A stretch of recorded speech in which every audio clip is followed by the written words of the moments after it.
আজকে পুরো অনুষ্ঠানের আগে গড় আপনারা সাক্ষী, আপনারা জানেন, সেটা ব্যাখ্যা করতে চাই না। আমি মনে করি আজকে অনুষ্ঠানটি বাংলাদেশের রাজনীতি এবং প্রশাসনের ইতিহাসে একটি গুরুত্বপূর্ণ দিন হিসেবে বিবেচিত হবে এবং এই জাতি ৫৪ বছরে বারবার যে নানা অপকর্ম অপশাসনের সম্মুখীন হয়েছিল, আজকের এই জাতীয় সনদ আমরা যারা সকলে ঐকমত্যের মাধ্যমে সিগনেচার করেছি, এটা যদি সত্যি অর্থে বাস্তবায়িত হয় তাহলে এখানে রাজনীতির গুণগত পরিবর্তন হবে। আমরা আশা করি যেটি আজকে আমরা যে সমস্ত পয়েন্টে একমত হয়েছি, যারাই দায়িত্বে আসবেন তারা হুবহু এই সকল দাবি পূরণ করবেন। এখানে দুটো গুরুত্বপূর্ণ বিষয় আছে। একটা হচ্ছে আজকের সনদের সিগনেচারের মাধ্যমে এটার কি আইনি ভিত্তি হইল না হইল না, এটা আমরা সনদটা যেভাবে হয়েছে সেই সনদের তাতেই আমরা বলেছি আমরা একমত হয়েছি, কারণ আমরা বহুদিন ধরে এটা নিয়ে আলোচনা করেছি। কিন্তু এটাকে আইনি ভিত্তি দেওয়ার যে বিষয়টি সেটা বাকি আছে।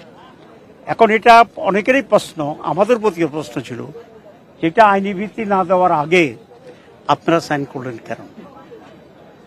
এটা নিঃসন্দেহে একটা গুরুত্বপূর্ণ প্রশ্ন। কিন্তু আমরা যেটা বিবেচনা করলাম যে জাতির কাছে যে আমরা এতদিন ধরে যে সমস্ত ঐকমত্য হয়েছি সেগুলোর সাথে আমরা একমত, আমরা সে জিনিসটা সাইন করেছি।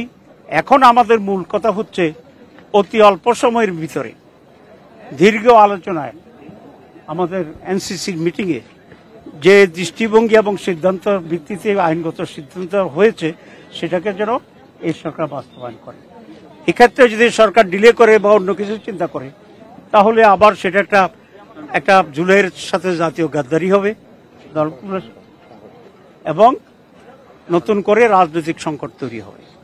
আমরা এই জন্য মাননীয় প্রধান উপদেষ্টা বলবো যে আমরা আজকে ফুললি ওনারকে রেসপেক্ট করেছি, কনফিডেন্স রেখেছি, ওনার উপর আস্থা রেখেছি। আমরা আশা করি যে উনিও ওনার কথা ঠিক রাখবেন এবং বাংলাদেশের নতুন সংকট তৈরির ক্ষেত্রে ওনারা যেন কোনো ধরনের হেজিমনি তৈরি না করেন, এটা আমরা প্রত্যাশা করি তাদের কাছে।